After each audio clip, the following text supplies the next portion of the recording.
شروع اللہ کا نام لے کر جو بڑا مہربان نہایت رحم والا ہے۔ جو چیزیں آسمانوں میں ہیں اور جو چیزیں زمین میں ہیں سب اللہ کی تسبیح کرتی ہیں، اور وہ غالب ہے، حکمت والا ہے۔ وہی تو ہے جس نے کفار اہل کتاب کو پہلی لشکر کشی پر ہی ان کے گھروں سے نکال دیا۔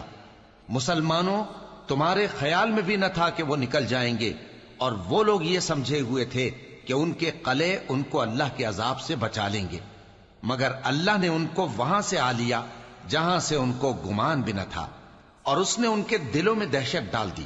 کہ اپنے گھروں کو خود اپنے ہاتھوں اور مومنوں کے ہاتھوں سے اجاڑنے لگے۔ تو اے بصیرت کی آنکھیں رکھنے والو، عبرت حاصل کرو۔ اور اگر اللہ نے ان کے بارے میں جلا وطن کرنا نہ لکھ رکھا ہوتا تو ان کو دنیا میں بھی عذاب دے دیتا، اور آخرت میں تو ان کے لیے آگ کا عذاب تیار ہے ہی۔ یہ اس لیے کہ انہوں نے اللہ اور اس کے رسول صلی اللہ علیہ وآلہ وسلم کی مخالفت کی،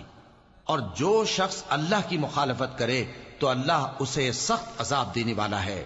مومنوں، کھجور کے جو درخت تم نے کاٹ ڈالے یا ان کو ان کی جڑوں پر کھڑا رہنے دیا، سو یہ اللہ کے حکم سے تھا،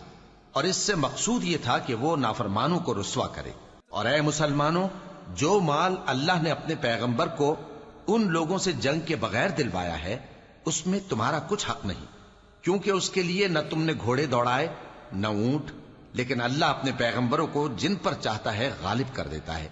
اور اللہ ہر چیز پر قادر ہے۔ جو مال اللہ نے اپنے پیغمبر صلی اللہ علیہ وآلہ وسلم کو بستیوں والوں سے دلوایا ہے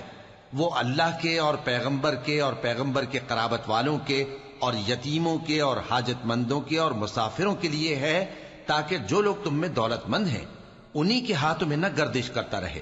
اور جو چیز تم کو پیغمبر صلی اللہ علیہ وآلہ وسلم دیں وہ لے لو، اور جس سے منع کریں اس سے باز رہو، اور اللہ سے ڈرتے رہو، بے شک اللہ سخت عذاب دینے والا ہے۔